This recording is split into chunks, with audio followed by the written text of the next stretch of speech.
the people, hold on a second. I got to go through everything here.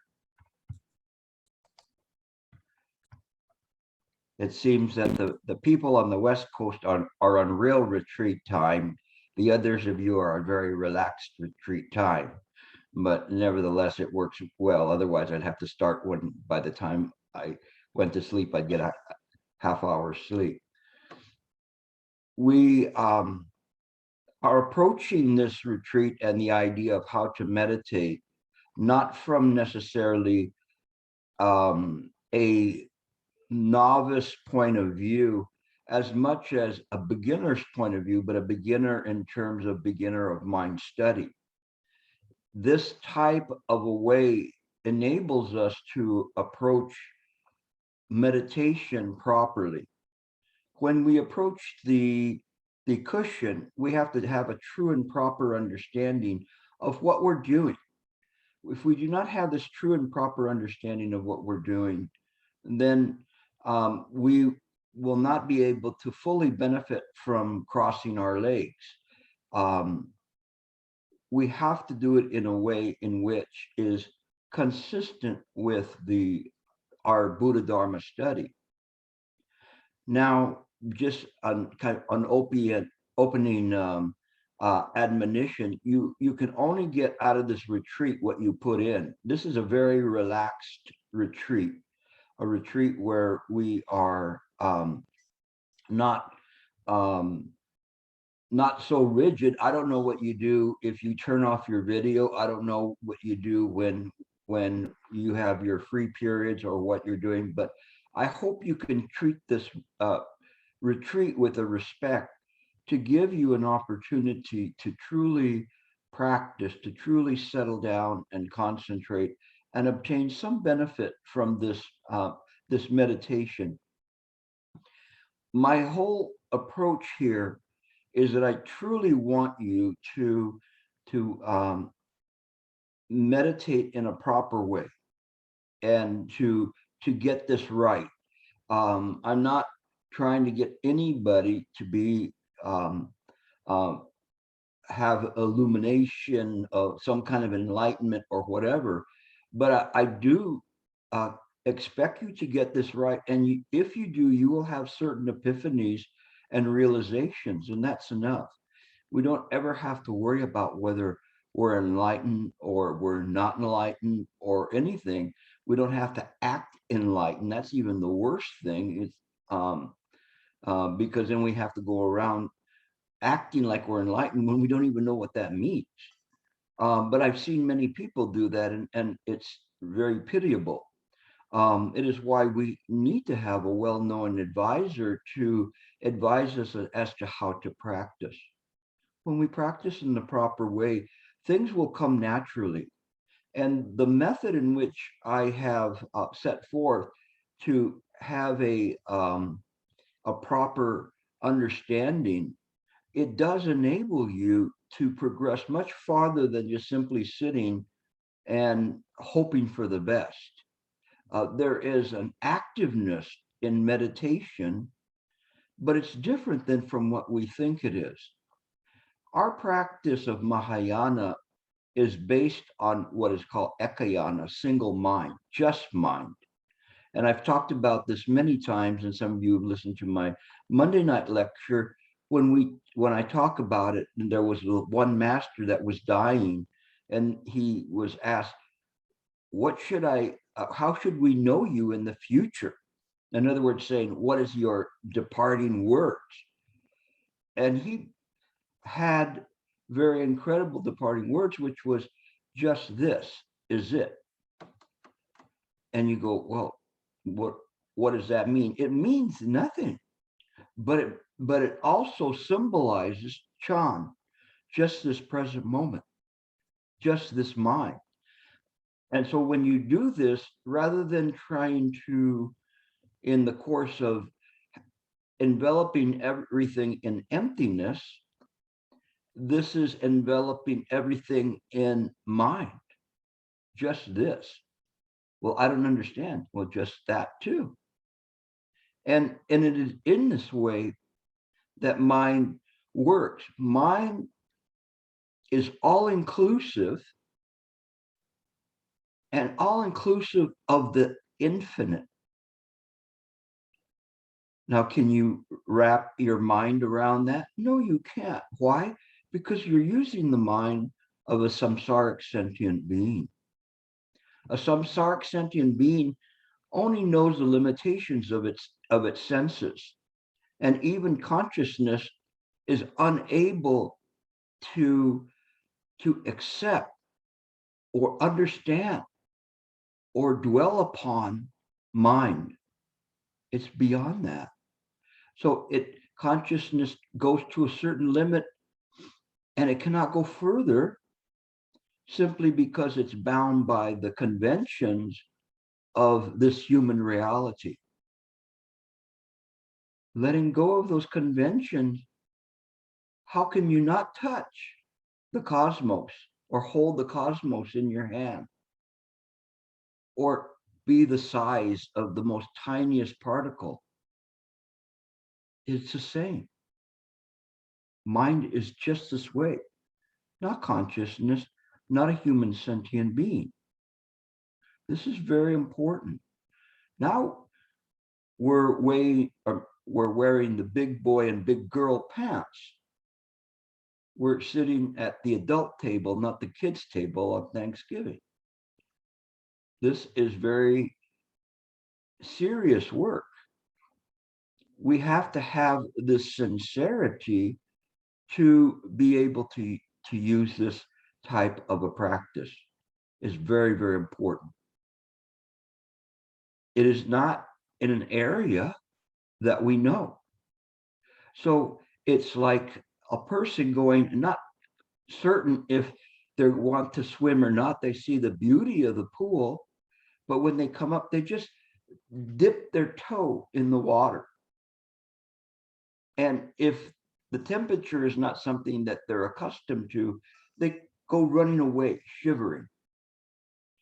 It could be even very comfortable water, but they have that habitual tendency because they don't know what it is if they jumped in to this pool. Now, in my way, I'm more benevolent than the ancient masters because I say, jump in the pool. They would say, jump in the void, jump into the abyss. And your human samsaric patterns would be, no, I have to protect Gilbert.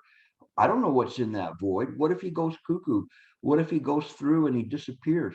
What if this and what if that? Only all of these are just human conventions, human conceptions, human fears. We have to be beyond those fears. We have to really be in a place where we abide at. In this moment, Gilbert is not abiding anywhere. The mouth is just going up and down. But there's, in this non-abiding, I'm able to touch and join hearts with all of you. This is mind. So it's not so bad. You give up this, which is a rotting bag of poop, and you get this, get everything. You get the moon, but you've got to let go. This is Ekayana. It's very important when we sit down to meditate. We have already done our homework. We've already set the table. We're already ready. When we practice in this way, it will work. When we don't practice in this way, all we do is just chase our tail, trying to find a way out. A way out of what? Where are you going to go? Where are you going to go? It is all mine. The thing that hit me the most in my very first retreat were two verses. One of them in the Chan liturgy, or both of the Chan liturgy, but they really hit home. And in my first retreat, I didn't know anything about anything or even Chan liturgy or anything. And it wasn't until the very end I had a sense of shame in terms of how deep the Chan liturgy was. And I didn't even understand some of it, but nevertheless, the parts that I understand, one of them was this day is done. So too our lives are closing. We're like fish in little water. Be careful of impermanence. I think something along that. Be mindful of idleness. And we're like fish in little water. And that one hit close to home going, wow, yeah, that's really important for us to do that. It's kind of like a bummer, a bitter pill to take, to go in the Chan liturgy where they say, hey, you're going to die. You're like fish in little water. You only have a finite amounts of breath, like Shifu would say to us. Same thing. And that he would say that in order to try to snap us into a reality, into a functioning reality, rather than just waste our time. How many of the Netflix shows can you binge watch? It's okay. You can watch your Netflix, or you can do whatever you want to do to watch whatever soap operas or people have a running soap opera in their life. But be mindful of your time and use your time very wisely. This is very important. I am happy to see you here to do it. Other people go, are you crazy? You're going to get up at 5 o'clock and teach, or you're going to do this? Like, why shouldn't you stay in bed? I don't want to sleep my entire life. Little by little, this awakens one. What does it awaken? Who does it awaken? It doesn't awaken Gilbert. It awakens mind to its noble identity. And this is what we do. This is how we practice. The second verse of the liturgy was one, to know all the Buddhas of the past, present, and future. Already it's saying, hey, you want to know the future Buddhas? You want to know all of them from the past? Perceive that all Dharma Dhatu nature, all phenomena, is created by the mind. All phenomena. This is important to us. When we understand this, we understand the origin of all the appearances in the world. We understand they are all interconnected and appearing in accordance with pratika samappada, causes and conditions. And if it is as it says, everything is created by the mind, then even our notion of a Buddha is created by the mind. The appearances of the Buddha are created by the mind. It's an appearance body. Even if you were to run into the Buddha, how many Buddhas are there? The sutras sometimes talk about billions of Buddhas. So here in this samsaric world, if you believe that you're a human, that's pitiable. If you understand that just this mind is Buddha mind, then you're an underachiever. So we have to practice and raise our practice. When we raise our practice, our practice then becomes one of a sincere practitioner. We practice, and if we can gain the highest level of practice, we practice in a way in which we practice for others, for the interest of others. We no longer are concerned about this body, except to keep the body going as long as we can, so as to get the most out of it. I've often said that in the end of my life, I don't want people to look at me and go, oh, Gilbert, you look so restful. I don't want people to say that because then I haven't done my job. I want to use this body to the very end. I want to look like a squeezed lemon. Have you ever squeezed lemon in to make lemon juice? You never stop. You just keep squeezing and squeezing, and you go, maybe there's just another drop there. This is how you practice. You squeeze everything. And in this way, we understand that the lemon is just a conveyance or a contrivance, but what we're squeezing out is the Dharma. We're squeezing that Dharma out into the present moment for the benefit of all people. And as long as I can keep squeezing this body to do that, so be it. This is what our practice is. This is how we practice. We practice with this emphasis on others. When we sit, we practice with this emphasis on others, so that we are empty of any kind of an existence, but we don't say that we don't exist or this doesn't exist. It does in mind. And we're clear about it.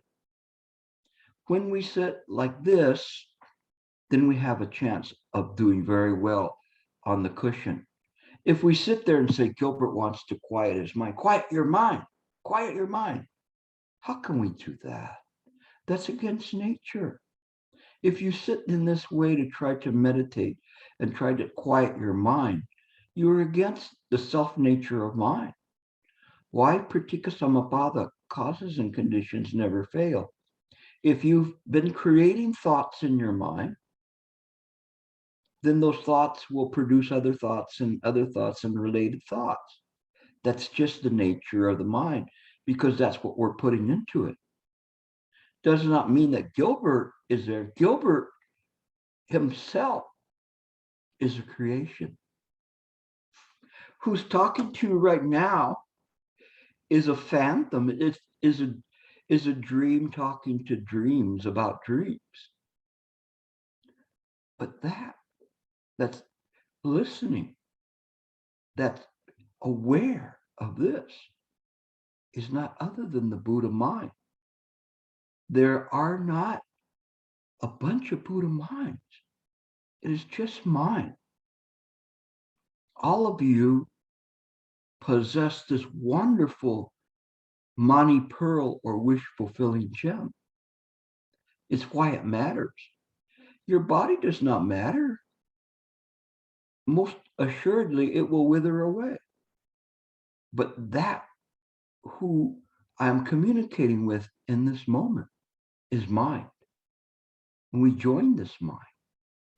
This is important.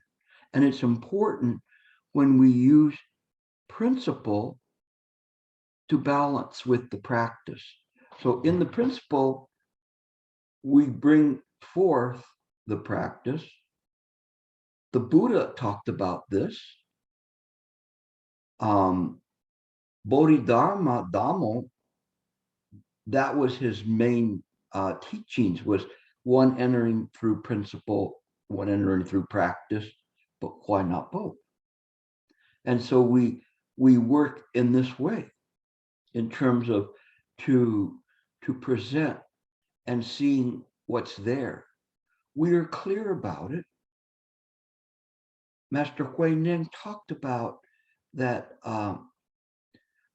about this emptiness, and understanding that emptiness is prajna, is wisdom. And this wisdom is the practice. So the wisdom is the principle applied to the present moment. When we practice in this way, we elevate the level of the wisdom that we're using in accordance with the Heart Sutra, and we try to reach the level of Anuttara Samyak Sambodhi. So when we use Anuttara Samyak Sambodhi, then this wisdom is there. And And the wisdom that comes from this is a pure, distilled mind. It has embodies all of the obstructions, the vexations, the discriminations of sentient beings, but it embodies everything, absolutely everything, in perfect order. And in this way, this wisdom then has a sense, not in the human sense of the word, but has a within it as mind and embodying everything, knows that within this mind there is suffering. And that Buddha body, the Dharmakaya, is there, and there is suffering in the Dharmakaya.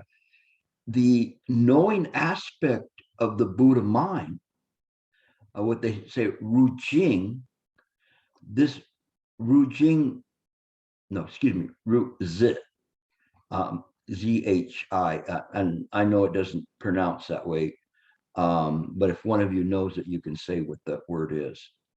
But in any case, this knowing aspect of mind, it knows of the suffering. So mind, simply because everything is mind and it's empty, is not nihilistic. It is not something that is just there. It is something, this precious jewel, that's right before our eyes and we cannot see it. And everywhere we look, everything we hear, everything is purified. It's a diamond senses. So clear, but we don't see it that way because of the obstructions that we have in our mind. And these obstructions make it difficult for us to see clearly. When I say us, I'm not talking about sentient beings. I'm not talking to sentient beings per se. I'm talking to mind. You each have it. It's not individual mind. It is just mind, just this. When we begin to view the world like this, then the world becomes resolved. If we don't, it's too confusing because we can't really see the world and see everything as it is. We have conjured up someone, this magician, that conjures up the rest of it. And the magician takes credit for everything that's appearing within the world. I invented that. I invented an airplane, a submarine. I invented an atomic bomb. I invented cures for different diseases. No, all of these things are appearing in causes and conditions. And the magician, in fact, is also a conjuring. He may conjure the tiger up, but in the end, the tiger will devour him once it's found out that he too is a manifestation of mind. Now, what I told you is very, very deep, very profound, coming from the Buddha Nature Treatise and going precisely to the Buddha nature. What we're left with is mind. And we are not confused with the appearances in mind. If we don't know this and we go to sit, we make very little progress. It's very difficult for us to be able to do this. But if we truly practice in the right way, it will pay off. It will be something that we will be able to see clearly what is appearing in mind. This is the knowing aspect of mind. When you sit to meditate, have this knowing aspect of mind. Bring that to the cushion. You start with with everything. The moment that you come to the cushion, you already have this. This is the principle. Now we want to get in touch with the practice. Let's stop there for a minute and then look at this from a different viewpoint, the human viewpoint. And in the human viewpoint, what we do is that we say, okay, I'm going to meditate now, and I'm going to squeeze it into In Between America Got Talent and the America's Most Wanted Criminals or whatever on TV. I can fit it right in here. And I'm going to sit here and I'm going to meditate. And then you're there and you're just going, oh, I hope my legs don't hurt me this time. Oh, I hope I can stop my scattered thoughts. Well, why did I want to be a Buddhist anyway? No. And so you come with all these trepidations to the cushion and you bring them all, and all of this fitting in this meditation into this time slot. What do you think? How is your meditation going to be? One day I'll be very good at PowerPoints. And one of the first ones I'm going to have is that famous painting called The Scream. I don't know if you know what it is. It's a very famous painting, but the person's like, and that's the way you are when you go to the cushion as a human sentient being. You just have this face like a scream. And the whole time it's like that. Sometimes when I'm at a retreat and I stand behind people, some people, they, even if they look like they're standing or sitting like a stone lion, you may hear in their mind, others are going, oh, it sounds like they're in some kind of like a horrible war or something, in a hospital, and you just hear them groaning, oh, and others are screaming, others are angry, others are just watching movies there. Shifu used to say, did you watch a movie when you meditated? I think some of you watch like a double bill, and you finish one movie and then you go to the next movie. We cannot make much progress with this kind of a practice. This kind of a practice is one in which it is difficult to proceed in the proper way. We do not have a sincerity to the practice. So this is important. This is what I want to pass to you, is one, the principle of what you're doing on the cushion, and the other is the sincerity in how you sit and saying, yes, I'm like a fish in little water, and that I really want to get this. And if not now, when would you do that? When would you be able to sit and decide that you're going to get it? And it's difficult because at the end of your life, you're so busy dying, it's hard to practice right. I did have one of my students that used to be a Catholic nun, and she had called me to the hospital to talk to her, and I spent a whole afternoon answering question after question after question. So she said, fine, that's good.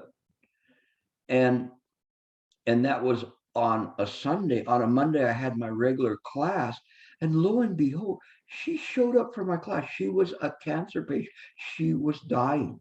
She was dying. And she shows at my class, and I have, at that time, a lot of university students, and they never saw a dying person before.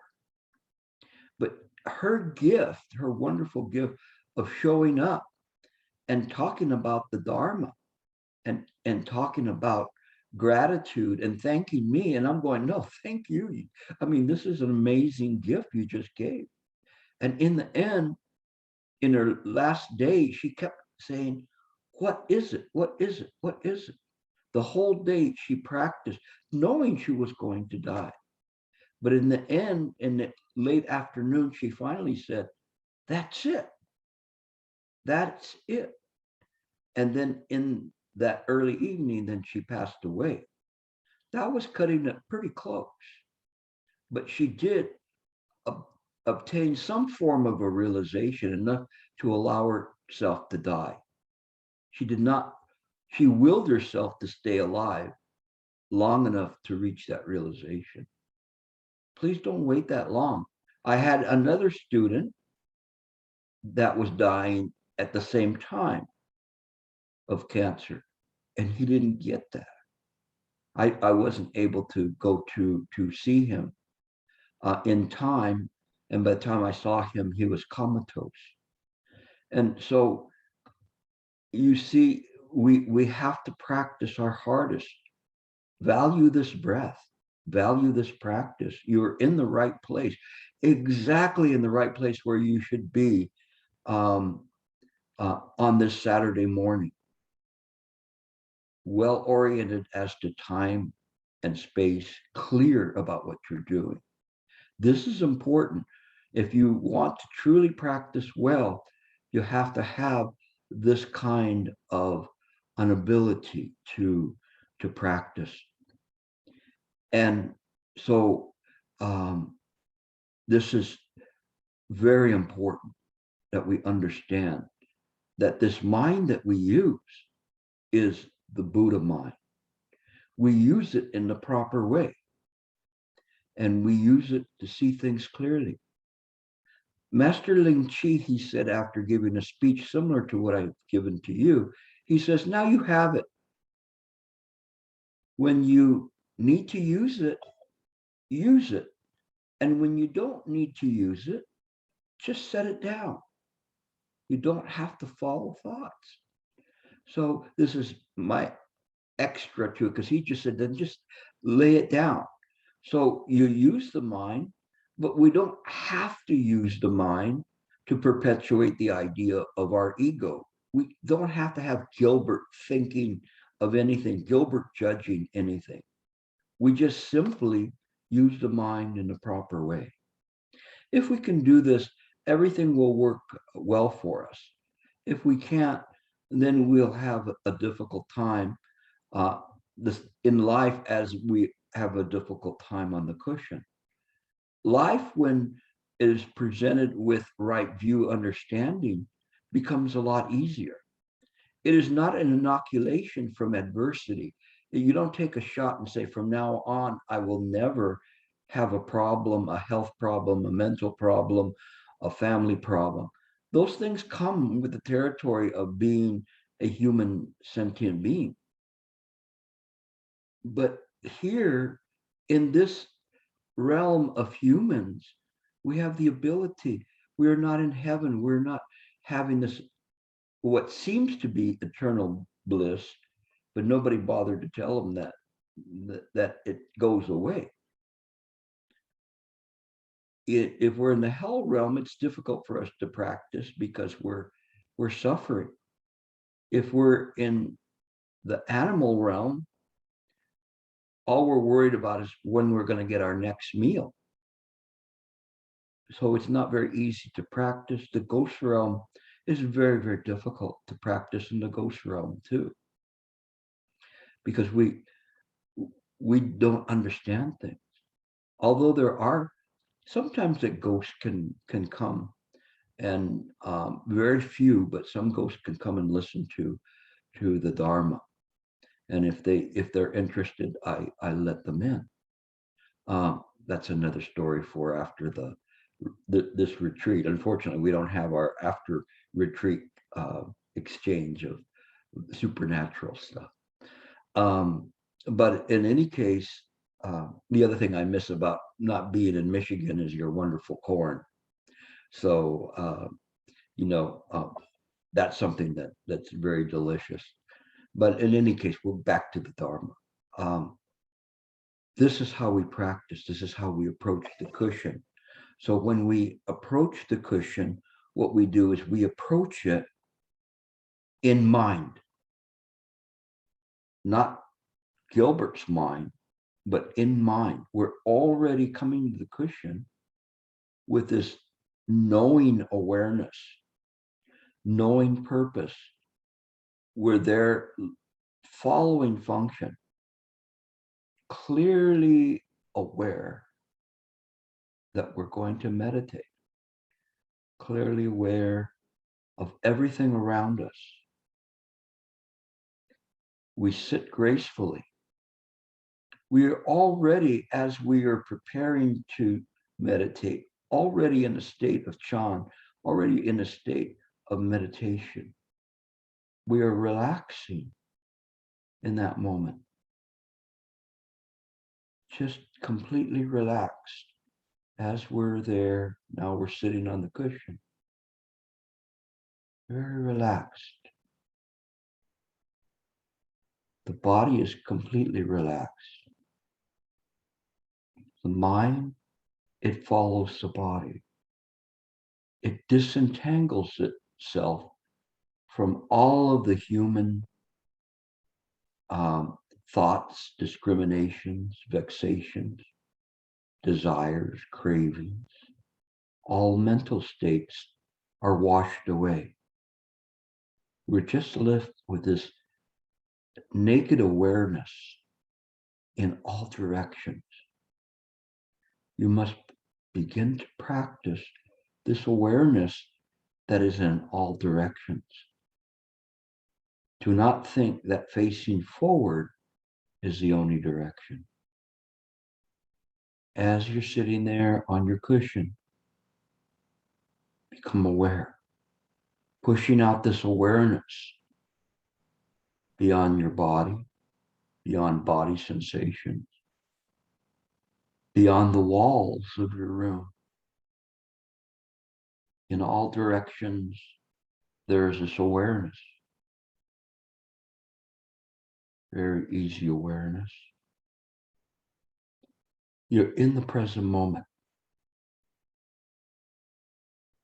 In the present moment, you were there, this moment between the future and the past. And you make this line finer and finer, thinner and thinner, like a razor sharp line. Very, very clear line.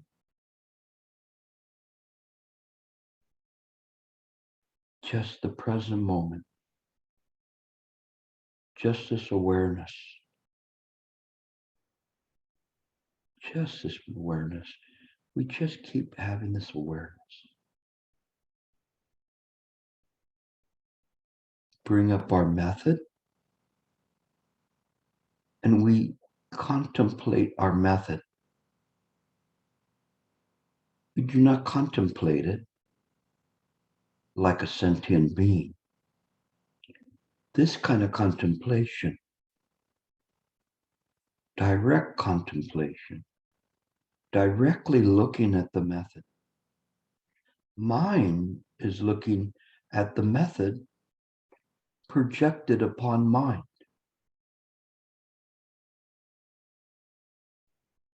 Just look. Just this. The method is no longer a thought.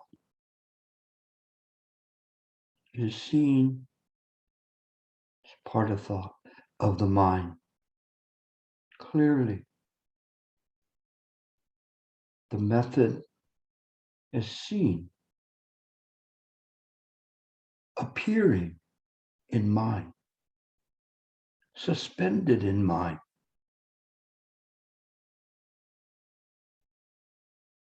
We see things very, very clearly. Mind looking at mind, looking at the method created by mind. We do this continuously. thoughts will begin to arise, mental impressions will arise, thoughts of time and body sensations and things that we want to do, should have done, need to do. Let them go by. Do not bother with them. They are naturally appearing in accordance with causes and conditions, habitually appearing.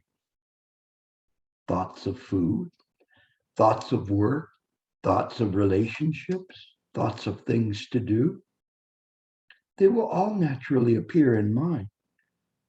It's okay. We need not try to make them go away. We illuminate them in the state of equanimity or equipoise. Just watching the method. These mental sensations or phenomenal occurrences or external environment occurrences, they're all within mind. Let them be. Just simply keep coming back to the method continuously. No thinking. You don't have to think. You don't have to think. The Buddha is in this present moment. Let the body practice easy. Let the body relax.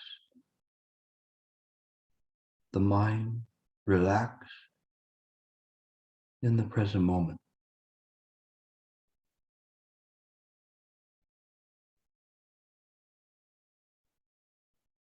Stay in this present moment,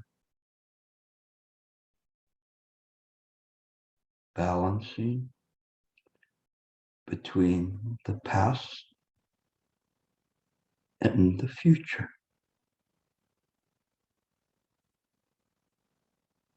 You are on Buddha time now.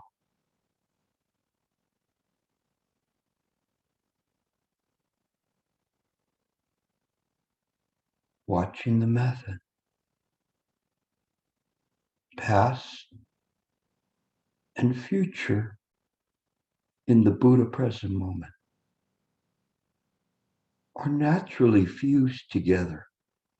Just mind. Timeless. Stay in this timelessness. Relax. Relax.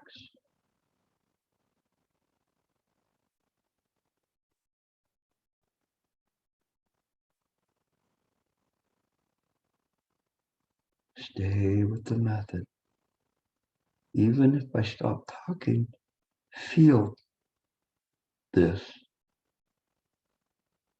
in the present moment. Mind, contemplating mind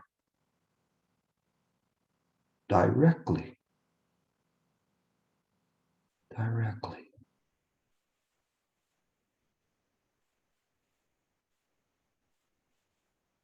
Stay with it.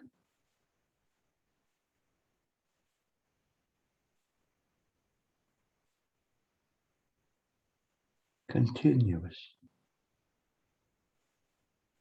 Just relaxed. No expectations. Don't jump to the future or hold the past. Stay in the present moment with the method. The Buddha's in the present moment.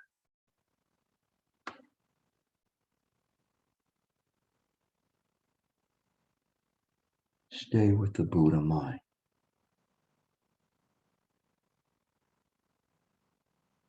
Relax.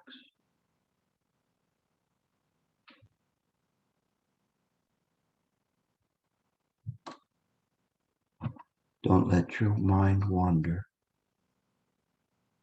If it comes off, gently bring it back to the present moment.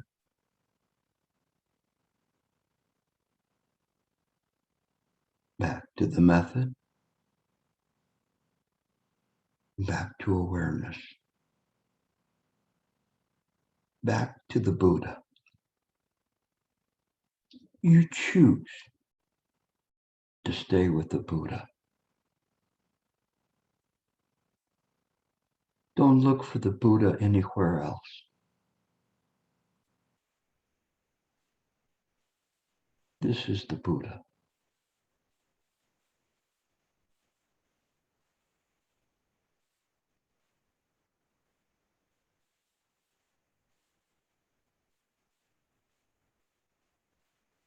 Relax.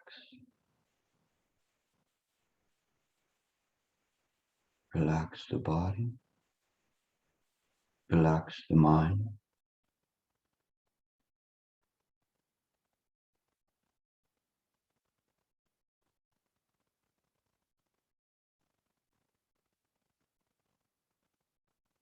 Keep the mind clear.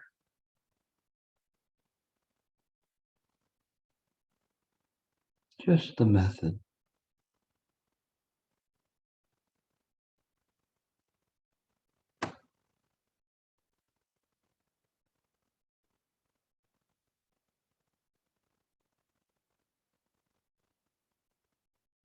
If thoughts begin to arise, in this state they will sound like a ringing telephone.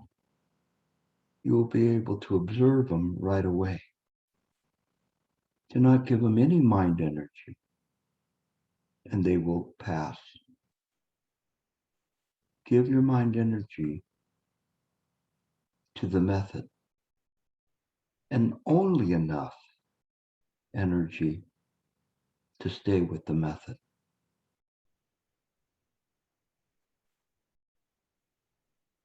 So you're in the state of equanimity, lightly holding the method in the present moment,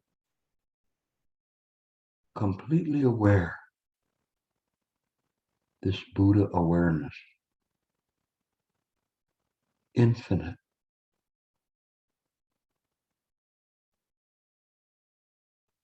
not abiding anywhere, certainly not abiding on your cushion.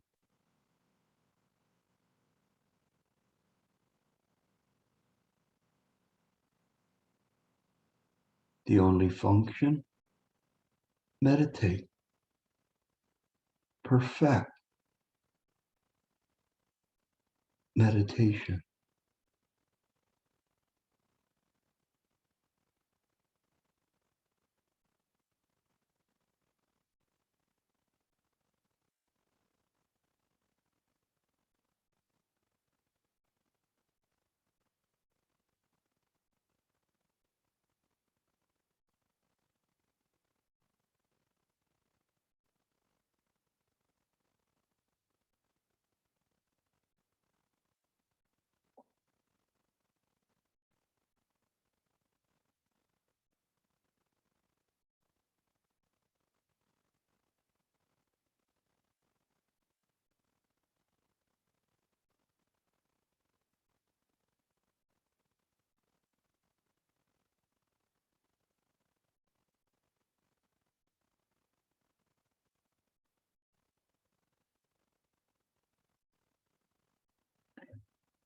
Okay, I'll remember to bring the bell, but click, click, ding. Don't come out too quickly.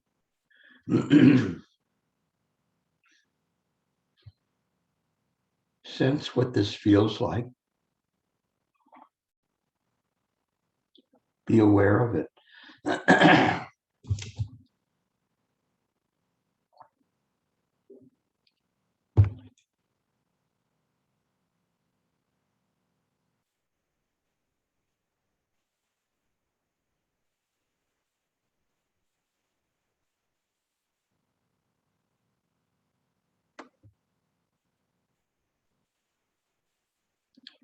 I'll come back in just a moment. Just slowly come out.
How did that work? Okay, good. This is how you should feel all day long. If you maintain this equipoise, what the Theravadas call the fourth jhana, this state of equanimity will guide you through your day. And through body, speech, and mind, you will be able to go through, traverse, or as the Heart Sutra says, course through the deep prajna paramita very easily. The deep prajna paramita is not other than the Buddha mind. It's neither sacred nor profane. It is just impeccably appearing in accordance with causes and conditions, pratika samappada. And when our mind is calm, then we are well oriented as to the time and space in samsara. We follow the conventions of the human realm, but don't belong to the human realm.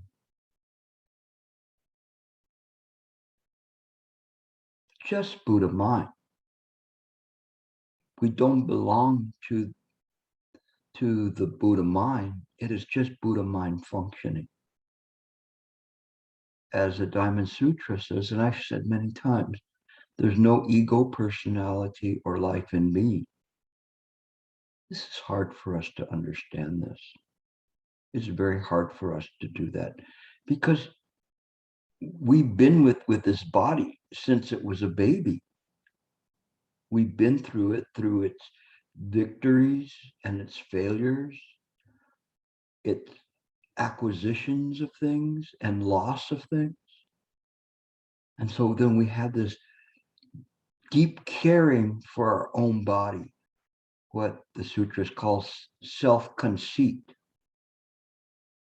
And because of that, we have lost our true identity. This is a very deep ignorance, the ignorance of that it is not self, anatman. Anatman meaning not self. Yet we have to penetrate through to understand what is this not self.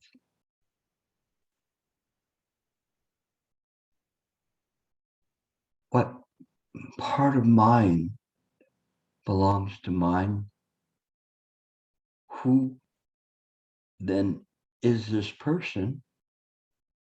Or who is this body? We have the clue that everything's created by the mind. So we don't keep coming back to some form of a self-identity or self-proof. This is what keeps us in the cycle of samsara. The idea that there is this life and being, a personality or an ego, which the sutras uniformly break that down and say, this is not reality. It may be apparent reality. We neither think it exists or not exist. But in absolute reality, it's everything's created by the mind. If everything's created by the mind, then pratika samappada is the Buddha mind. As you begin to look at everything, all appearances in this way, automatically it will work. Shaolan, you put a note. Is there something that you want to add to it? If you can unmute her. Chongwen? Oh no, I'm just sending a personal note to you that the Sanskrit word is paticca samuppada. So the Pali correspondence word is paticca samuppada, not paticca samuppada. Yes, I know. I get lost in all of the different vowels and consonants by the time I get through the middle of it. So thank you for reminding me about that pratisha samupada. But thank you. Yeah, as long as you kind of know what the word is that I'm saying, then it will work. But thank you for that. Shaolin is a Buddhist scholar, so anybody that has superior training, I always listen to them. Thank you very much. Okay. And it's like when I say Sanskrit words, I often defer to Santha, because she's present in there to correct me in terms of the way I say it. My Chinese, then, when I say it, you don't know, but if somebody says the Chinese word for it, then they go, oh, that's what it is. Okay, so no problem. Is there any questions so far in terms of what we're doing? No questions. So I think the next hour is self-practice, correct? Yes. Okay, so we continue your practice. Now is the time to practice the sitting. Do your best with it. Really remember, it has to be continuous. So do your best. Try to get this practice, awareness and the present moment, putting the method there, directly contemplating, and that it's continuous with no thinking. You concentrate the right concentration. And I'll go over all of these elements in more detail later on, but I wanted to get you started at least on this. So I will see you in 1 hour, I believe, correct?